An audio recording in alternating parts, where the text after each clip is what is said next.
everybody, welcome to my channel, Past, Present, and Future Gnosis. It's your host Gnosis, man, and I'm back for another video, man.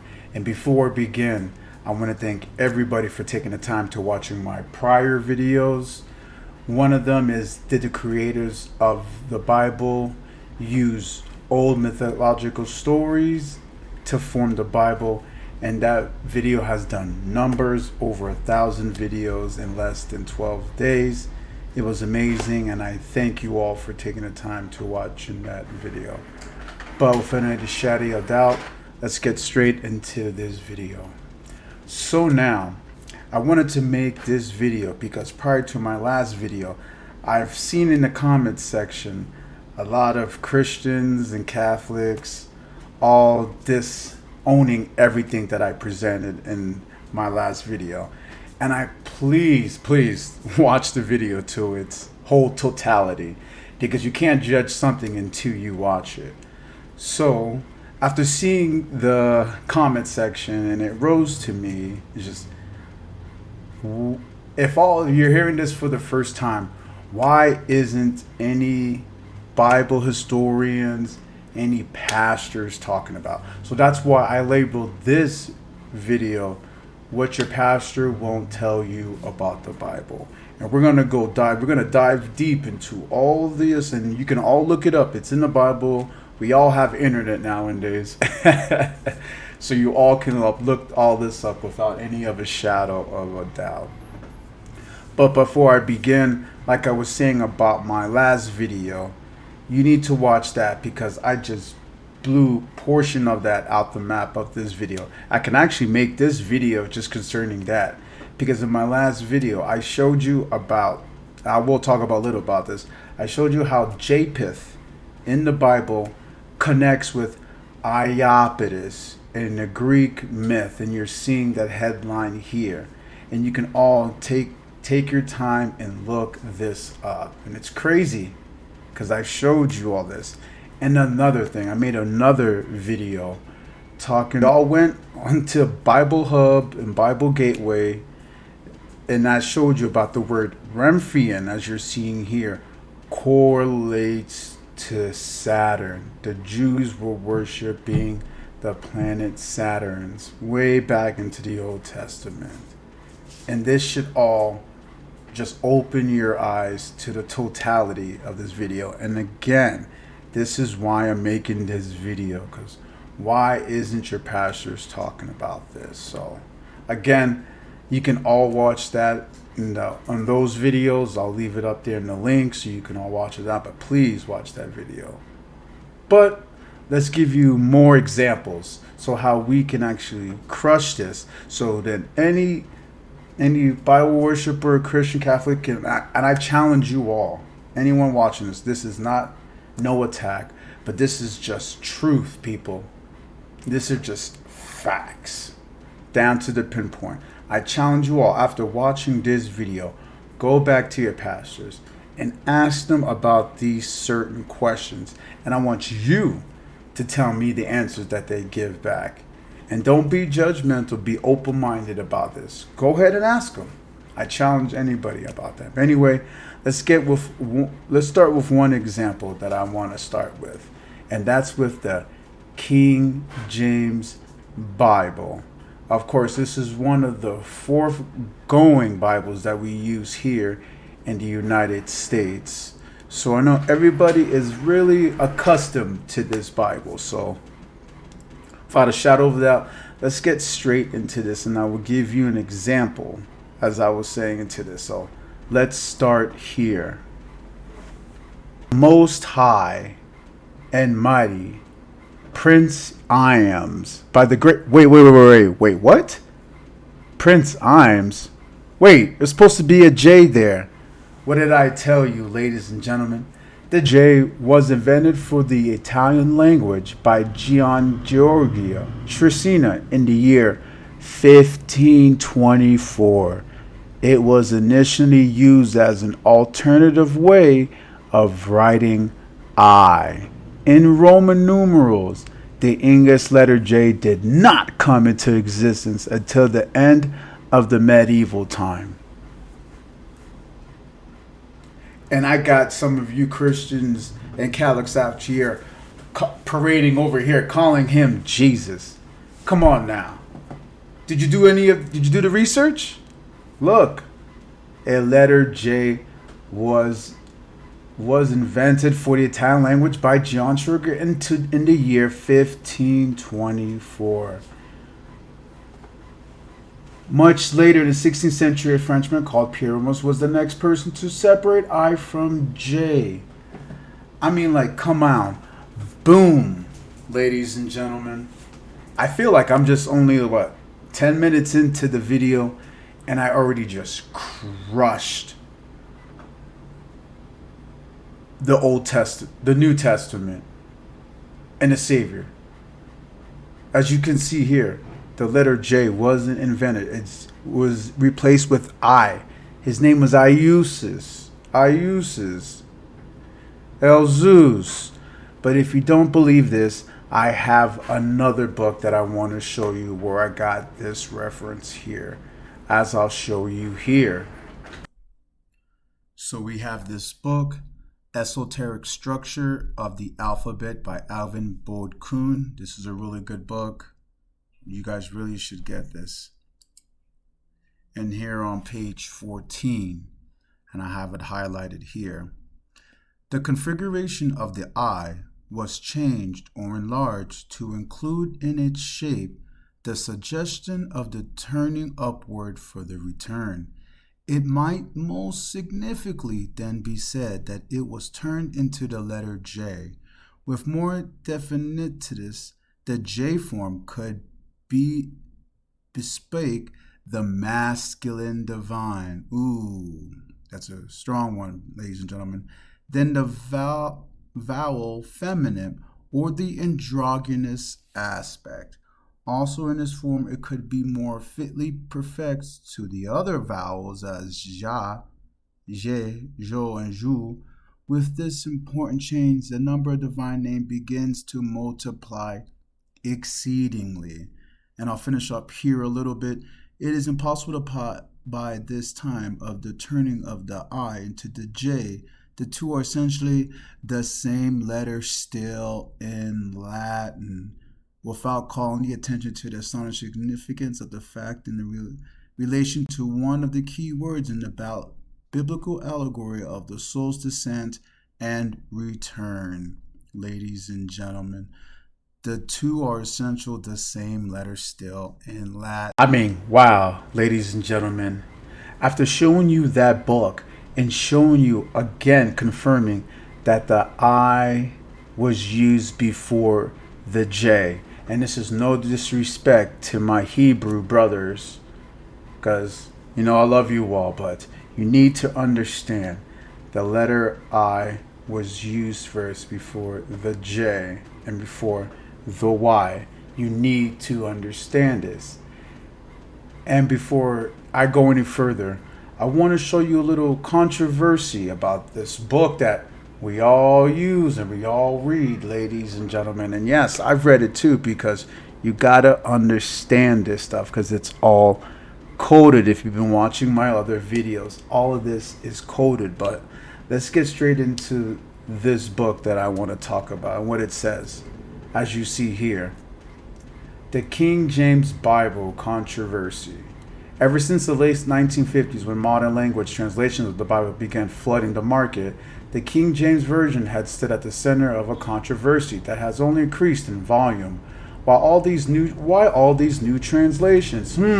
Yeah, because remember, ladies and gentlemen, when you translate things get missed in translation.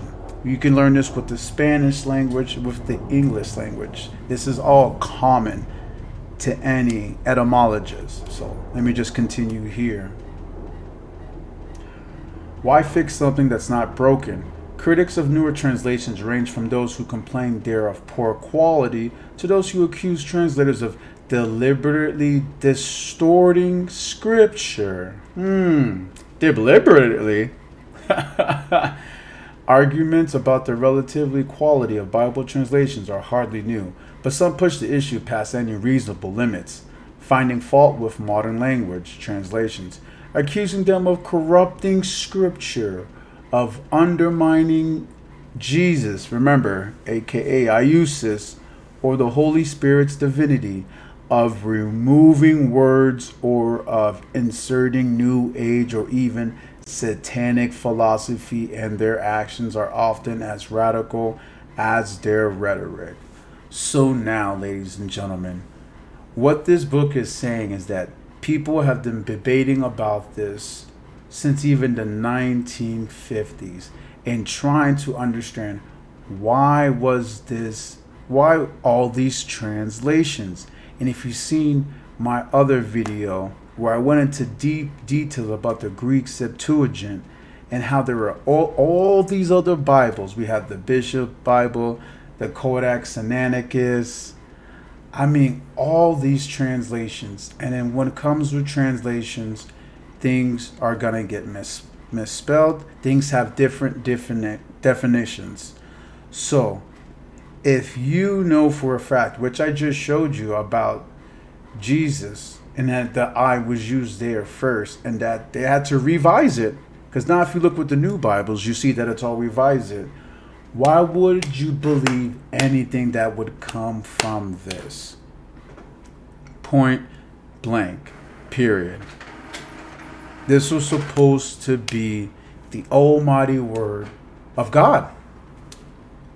But yet, when you do the historical work and you actually dive deep and do the research and use critical thinking, you see that there's errors, mistranslations, and even connections to Greek mythological beings, as I showed you in my prior video.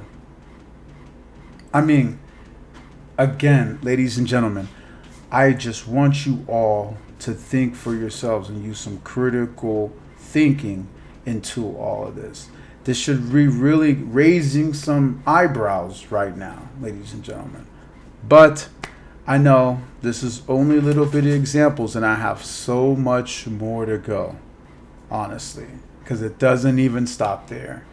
So now, I want to show you a bigger example of this and what your pastor or biblical historian won't tell you. And where we're going to be going next is to the Elephantine papyri and what it actually says on it. So let's actually head to that next. So now we have this article here about the Elephantine papyri in Austrasia. And to give you all a little quick example of what this is before we get into it, I'll read here. The Elephantine papyri in Austrasia consists of thousands of documents from the Egyptian border fortress of Elephantine in Aswan, which yielded hundreds of papyri and ostraca of heretic and demonic Egyptian, Aramaic, Korean, Greek, important, Latin, and Coptic, spanning a period of 100 years in the 5th to 4th century BCE. The documents include letters of legal contracts from family and other archives, and are thus an invaluable source of knowledge for scholars of varied disciplines, such as epistemography, law, society, religion, language, and onomastics. The Elephantine documents include letters and legal contracts from families and other archives, divorce documents, the manumission of slaves and other businesses. The dry soil of Upper Egypt preserved the documents. So now, let's look a little bit lower down here where I have it highlighted. And let's get into the context of the importance of this Elephantine papyri.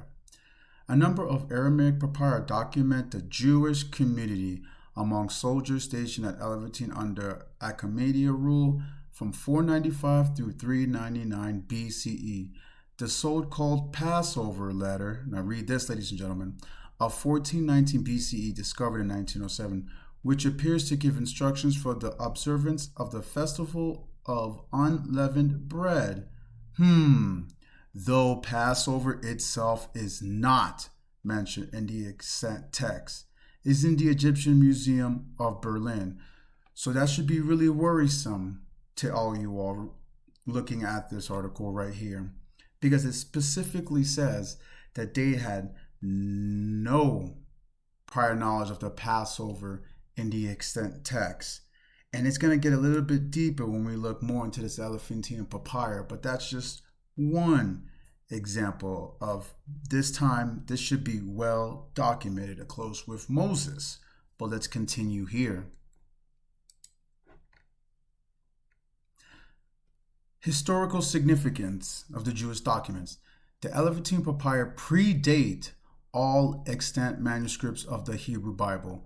Again, ladies and gentlemen, the Elephantine papyri predate all extant manuscripts of the Hebrew Bible, and thus give scholars a very important glimpse at how Judaism was practiced in Egypt during the 5th century BCE, as they seem to show evidence of the existence in 400 BCE of a polytheistic sect of Jews. Polytheistic is still going on, but I thought everything was already settled in stone with Moses, and that this is heresy. But let's continue.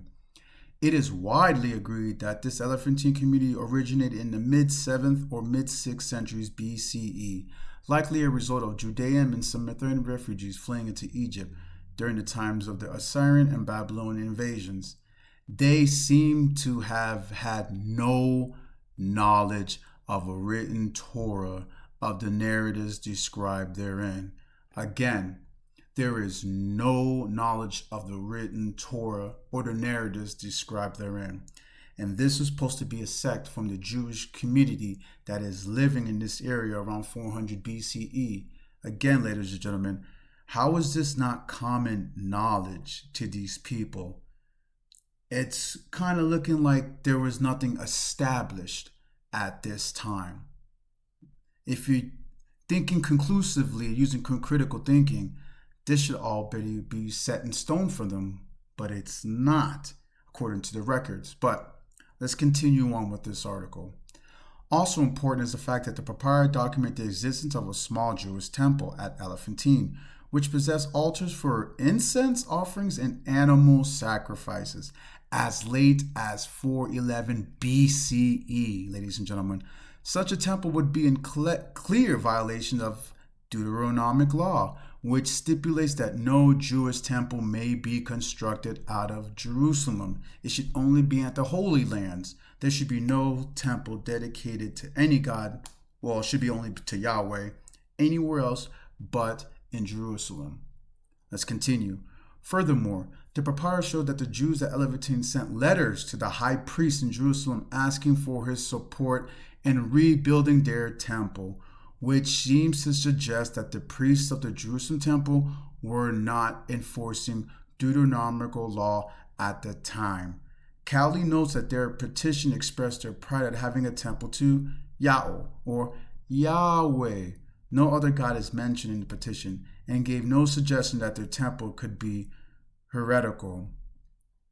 Now that is really worrisome, that they sent a petition to the high priest of Jerusalem asking them to help rebuild their temple, and them giving them the money to help it out, ladies and gentlemen. It doesn't add up. But let's continue. Upon first examination, this appears to contradict commonly accepted models of the development of Jewish religion and the dating of the Hebrew scriptures, which posit that monotheism and the Torah should have already been well established by the times these papyri were written. Again, the Torah should have already been well established by the times these papyri were written. Most scholars explain this apparent discrepancy by theorizing that the Elephantine Jews represented an isolated remnant of Jewish religion practices from earlier centuries. And no, ladies and gentlemen, I just want to put a quick insert. If they're calling upon the Jewish high priest in Jerusalem to get them to rebuild their temple, these people are well connected and they would know for a fact about their heritage and their religion. So we can put that we could put that out into the basket right now about them saying that this is a different sect, clearly saying that they sent a letter to the high priest of Jerusalem. So I just want to point that out. You need to be very careful how they word things, because that's where they try to trick us. But let me continue.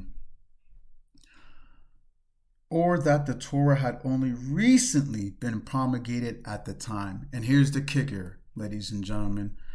Niels Peter Lemek, Philip Wajin Boom, Russell Grimmick, and Thomas L. Thompson have argued that the Elephantine papyri demonstrate that monotheism and the Torah could not have been established in Jewish culture before 400 BCE, and that the Torah was therefore likely written in the, when did I tell you all, the Hellenistic period in the 3rd or 4th century BCE, which coincides with the Greek Septuagint that was heavily pushed around the Hellenistic age, corresponding to my video about the Septuagint and validating what I've been stating here over and over again, that the Greeks had a handling with the Septuagint, and that all these practices with Abraham and Moses did not start until the Hellenistic period, ladies and gentlemen, point blank period. But let's finish this off so we can continue with more examples.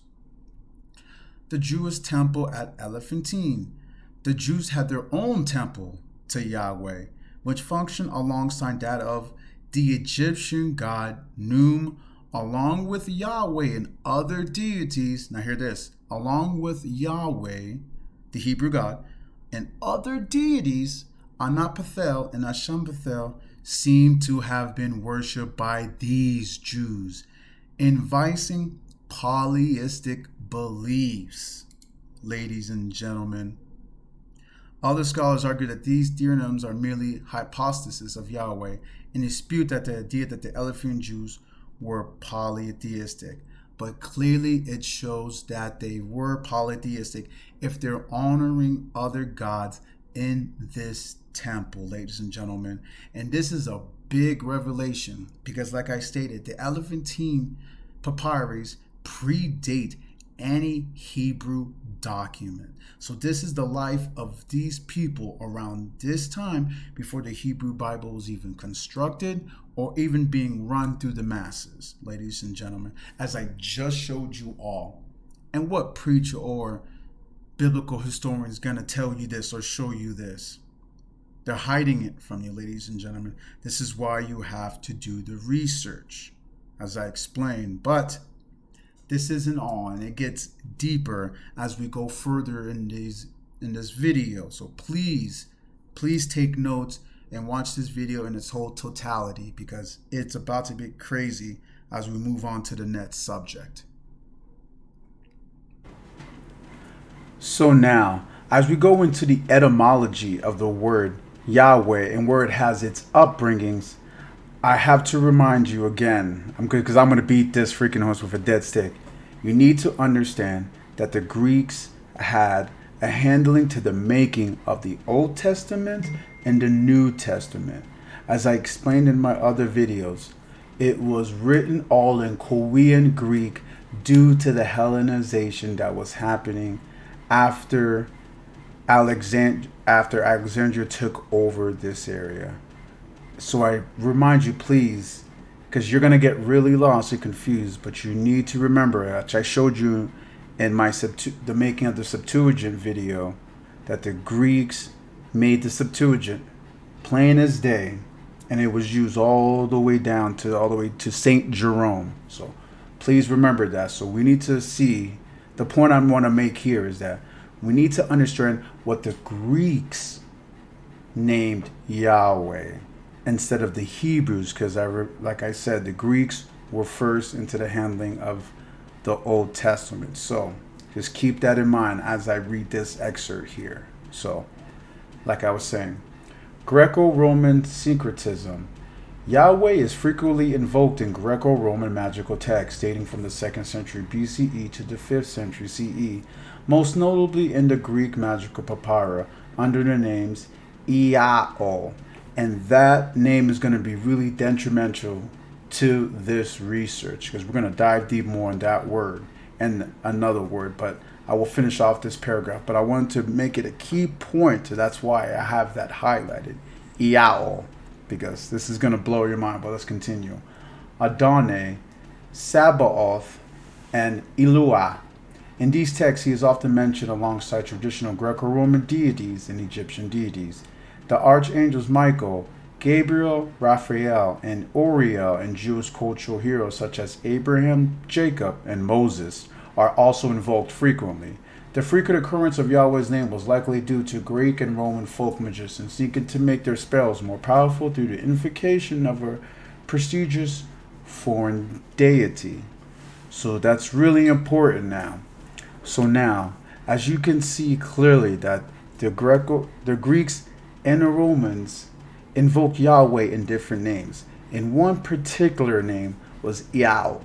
And we're going to look into Yao and see what this word pertains to and why it was a substitute for the word Yahweh. Just show you here.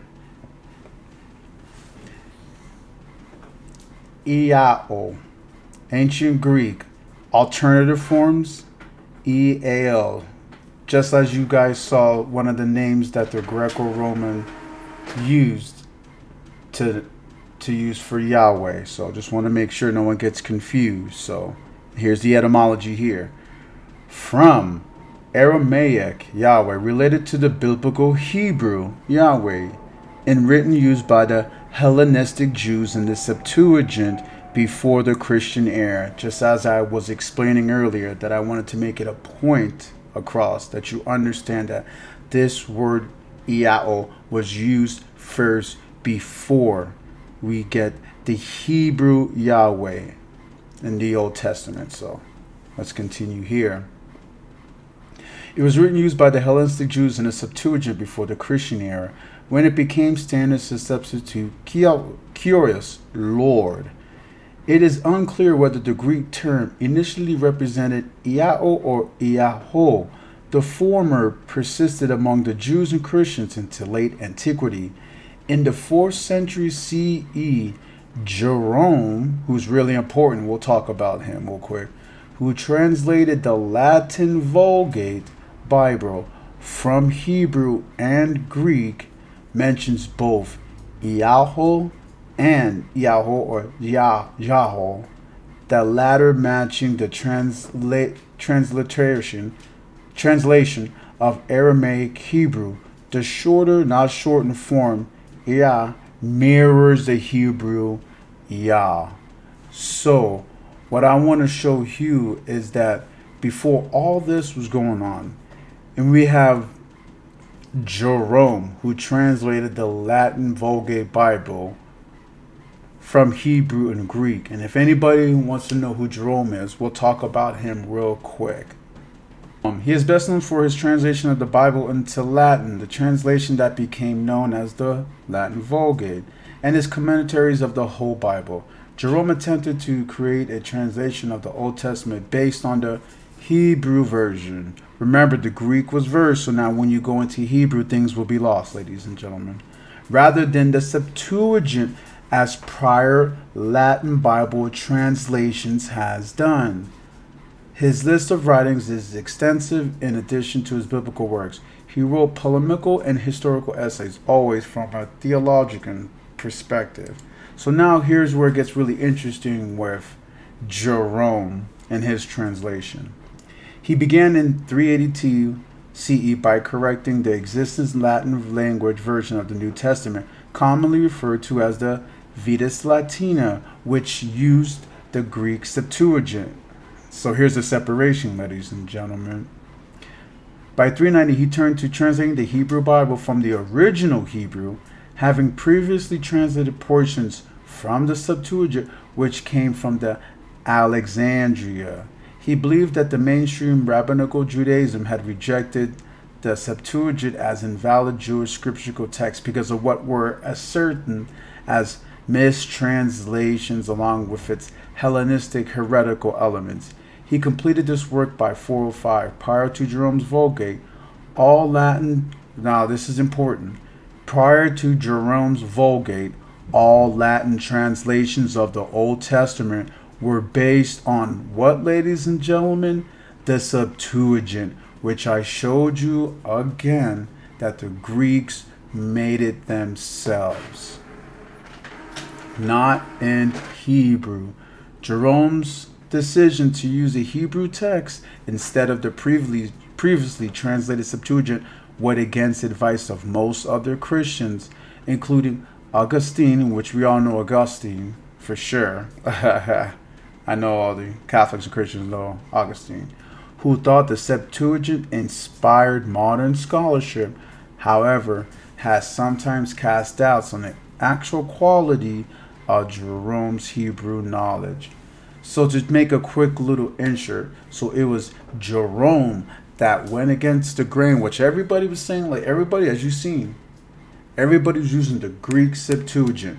This was like, this was the foundation of the Old Testament. This was used throughout all in the Hellenistic years, all the way up to 382, even to 405 CE. This was the dominant book that they used. And here comes old Jerome over here that wants to shift away from the norm and make a translation using the Hebrew text to make his translation, not knowing that the Greek was there first and that the Hebrew translation came much later, ladies and gentlemen. So there is your disconnect from going away from the Greek Septuagint and leaving it here and start using strictly the Hebrew and thereon with Jerome. So I just wanted to point that out with Jerome. Now, going back towards Iao, I want to show you a big connection, which is really slightly down in the article as I highlighted here. The proper noun for Iao, first Korean, as I say, Korean Greek Yahweh, the Tetragrammaton Yahweh. And here it is, ladies and gentlemen, that you all been waiting for. Another connection to Greek gods. 2, related to Dionysus, based on conflations between the epithet Sabaoth and the Phrygian god of wine, Sabaeus.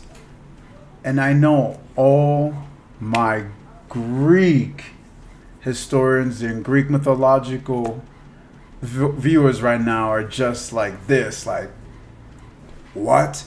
You're connecting Yahweh to Dionysus and Sabaoth and this Phrygian god Sabaeus? Yes.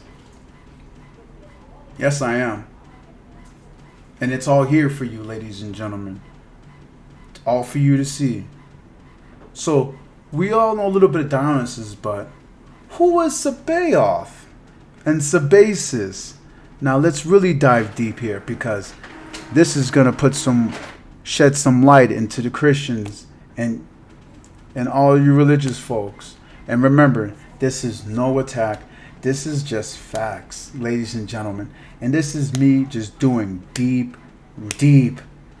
research and not stopping or being afraid of what I'm about to find out, and having an open mind to see where did all of this stem from. So, if you all watched to all this and seen all the evidence I had, I thank you. I commend you, because you are the real scholars. Because this right here is going to be one of the biggest segments, and I'm glad that you all are seeing this right now, because this is where it gets deep. We're just going to nail the coffin and bury it back up with this one. So let's look into these 3 gods that actually coincide with Iao, aka Yahweh from the biblical Hebrew, as I'll show you here. Start off with Sabaeus, what they were showing you. So who is Sabaeus? Sabaeus is a deity originating in Asia Minor. He is the horseman and sky father god of the Phrygians and Thracians. Sabaeus gained prominence across the Roman Empire, particularly favored in the Central Balkans due to the Thracian influence. Scholarly debate has long debated Sabaeus' origins with the current consciousness, leaning towards Phrygian roots. Now here's where it gets good. Though the Greeks interpreted Phrygian Sabaeus as both, who, ladies and gentlemen, who do we got here again? Zeus and Dionysus. Representations of him, even into Roman times, show him always on horseback wielding his characteristic staff of power. So here we have this god Sabasis, where the Greeks interpreted and compared him as both as Zeus and Dionysus, aka Iao, aka Yahweh for the Hebrews, ladies and gentlemen. I told you, the truth is here, ladies and gentlemen. This is what the truth gets you. But let's keep going on here. We have the Jewish connection, and I'll go a little bit down here. By this, it is conjectured that the Romans identified the Jewish Yahweh Sabaoth of the host as Hov-Zabasios. This mistaken connection of Sabasios and Sabbath was often repeated. There ain't no confusion, ladies and gentlemen. These people know what their gods were and their characteristics, okay? So, just want to point that out. In a similar vein, Plutarch maintained that the Jews worshipped Dionysus, aka Iao, remember, and that the day of Sabbath was a festival of Sabasis. Plutarch also discusses the identification of the Jewish god with the Egyptian Typhoon. Dang, now we have Typhoon mixed into all of this with Yahweh and Sabasis. That's wild, ladies and gentlemen. An identification which he later rejects. However, the monotheistic Hypsistarian worship the Most High under the name, which may have been the form of the Jewish god. So now they're saying that there's another god that's connected to Yahweh or Sabaoth of Iao, and his name is Hypsistarian. So let's make a quick segue into Hypsistarius and see what this god has to tell. Hypsistarius, the Most High. Damn, that's a title which I can't remember where I've heard that title that they called. Maybe God the Most High? Maybe I'm overthinking it. And a similar variation of the term first appeared in the writings of Gregory of Nazianzus and Gregory of Nyssa. The term has been linked to a body of inscriptions that date around 180 to around 400 AD. Most small voting offerings, but also include altars and stelae dedicated to Theus Hypsistarius, or sometimes simply Hypsistius, mainly found in Asia Minor and at the Black Sea coast of the area today of Russia. So now let's see a little bit closer, and I want to show you a sculpture of him real quick before we continue. The cult statue of Zeus Hespistus. Zeus. I just told you.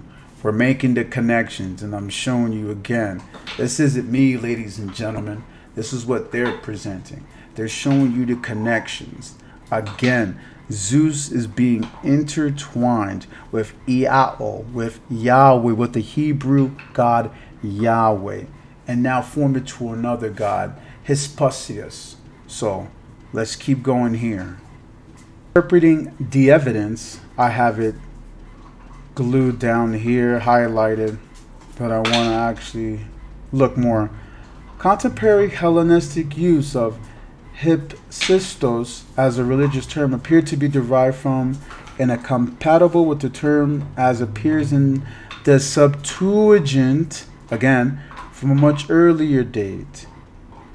Translates Hebrew Elohim, meaning highest. This term records more than 50 times as a substitution for the Tetragrammaton.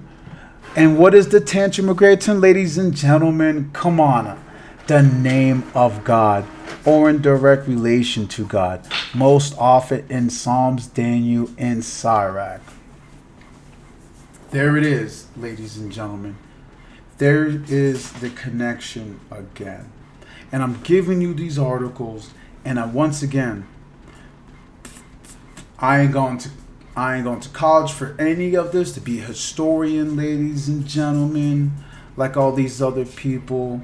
This is just me doing the research again and connecting the dots, and again, using critical thinking. This is what's going on now, ladies and gentlemen. People are not thinking for themselves. If you want to find out the truth, you got to do the research. And I'm going to say this again. I say this multiple times.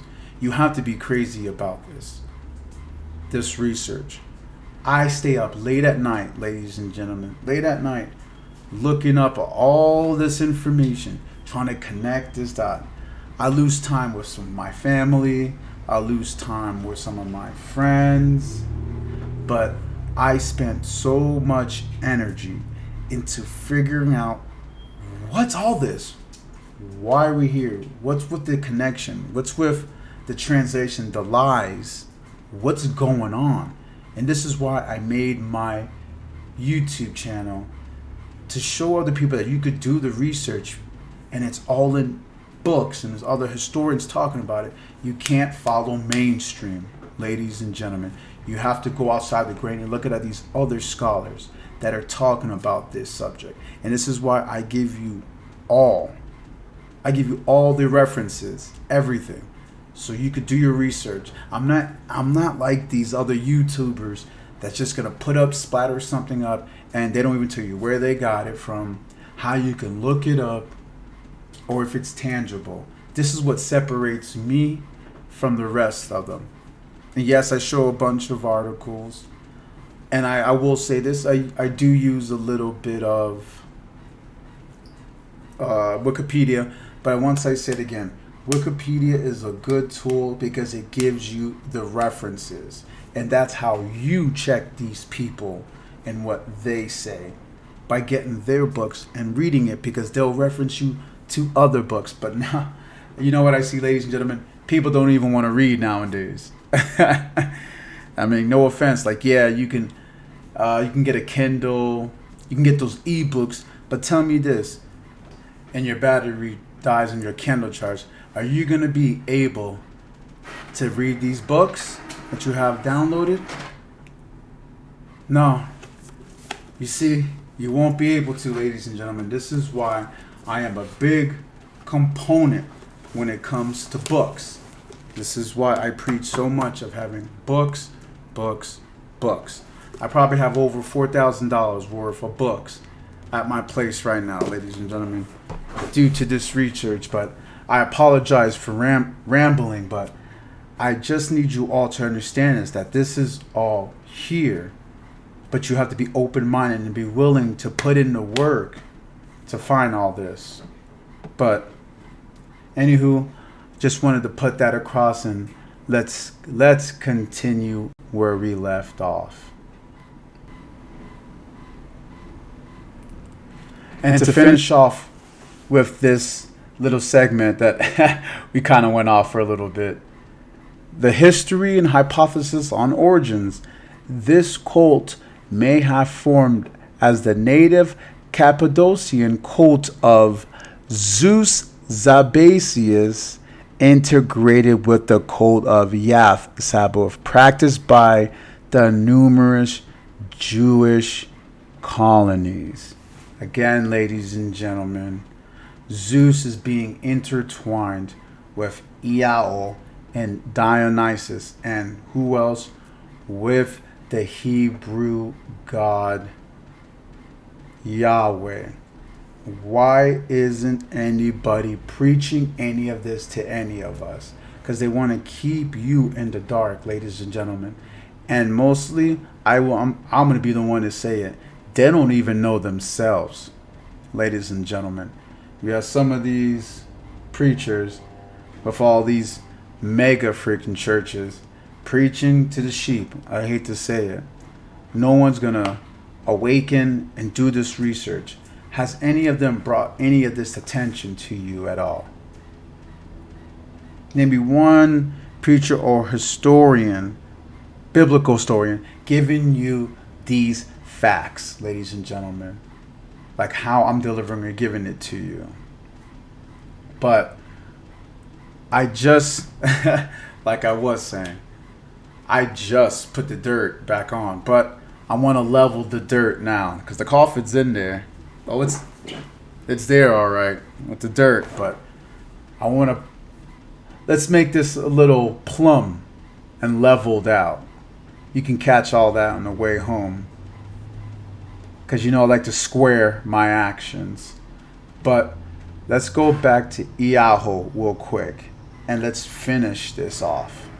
All another example of Iyahu in the book is the Chaldæan Oracles of Zoroaster, edited and revised by Sapira Adi.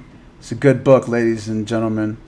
And look at the bottom, London Theosophical Publication Society Collectiana Hermetica, Volume 6, 1895. So we're going to look into a page in here which is going to be really important. And it's on page 20, the Chaldæan Oracles of Zoroaster. And I have it highlighted there, and it's going to be at number 6. The Chaldeans called the god Dionysus or Bacchus from the Romans, and here it is again, Iao, in the Phoenician tongue. Ooh, the Phoenician tongue. Remember I told you about the Phoenicians. The Phoenicians gave the Greek their letters. They actually educated them. And I will say this too, I'll be making a video that the Greeks are partially the Phoenicians too. I won't dive deep on it, but that video will be down the road. And if you want to hear that video, let me know in the comments about that. And please, before I continue, please like and subscribe, please, because I've just been giving you guys bangers, man. But let me continue though. Let me continue. In the Phoenician tongue, instead of the intelligible light, and he is also called, who again, ladies and gentlemen, Sabaoth, signifying that he is above the 7 poles, that is the Demiurgus. Again, you can all get this book, the Chaldæan Oracles of Zoroaster. Like I said, ladies and gentlemen, this isn't me spewing all of this or reaching. Other historians and scholars have commemorated what I just said to you in this video. And this may be a little bit lengthy video, but I had to get this out for you all to understand the significance of all of this. That again, the Greeks are connected to the Old Testament and the New Testament. They had a handing with it all, with it being connected to their gods and other gods around this region, from the Thracians to the Phoenicians, ladies and gentlemen.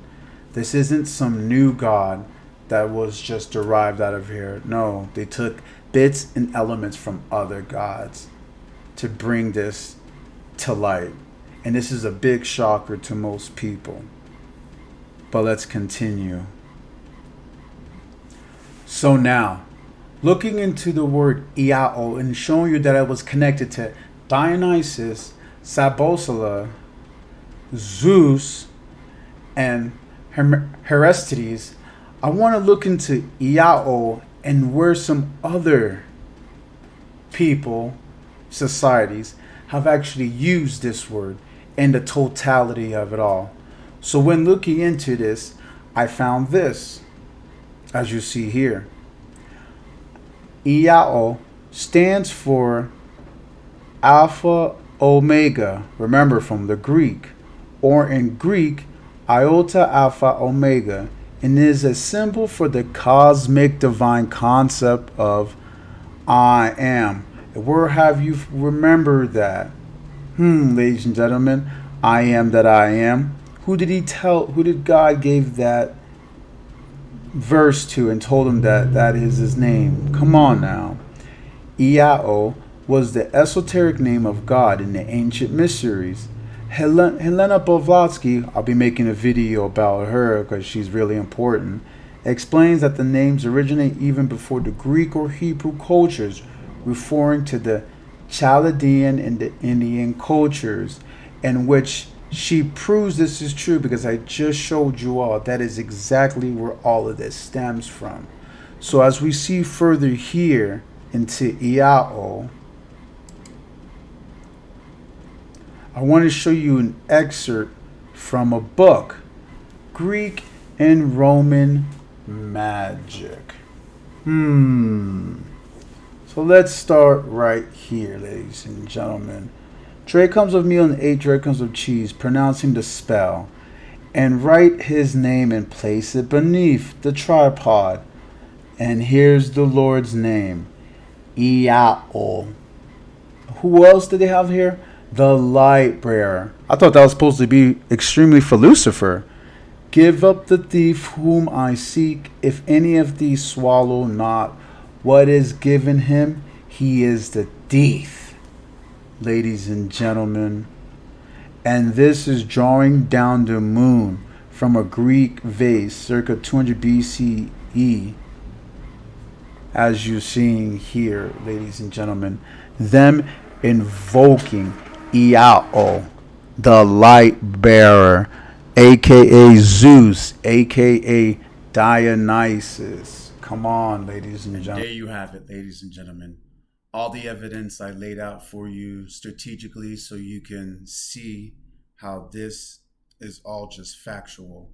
You could have stopped anywhere in this video and looked any of this up and see that it is nothing but facts, ladies and gentlemen. So if you're reaching towards this end, I commend you a lot, because it seemed that you would soak up this information and have come to the same conclusion that this is factual. But this is worrisome, because why isn't this talked about and more, actually more put into the forefront? Because I'll tell you one thing, I still believe in free will. But anywho, again, thank you for taking the time to watching this video. I know it was a little lengthy video, but it takes a lot of energy to put all this together, and I wanted to make sure that it really stuck home for everybody. But I hope you all love my delivery, and please like and subscribe. It takes a lot of energy for you to do this. I sacrifice a lot of time to deliver this to you, because whatever I learn, I would like to project out too, because I don't like to hoard information, unlike some people. Information should be shared. Shouldn't be no price on information. But guys, get in the comment section. Let's talk about this. You know I'm in the comment sections. Liking your comments. I really appreciate everybody, what you guys say, man. It really means a lot. It really does. It keeps me tugging.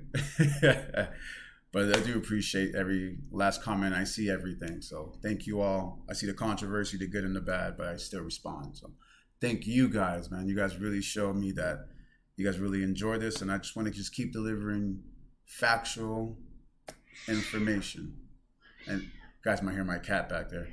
But anywho, thanks again for taking the time to watching this video, and I'll catch you all in the next one. All right, everybody. Take care.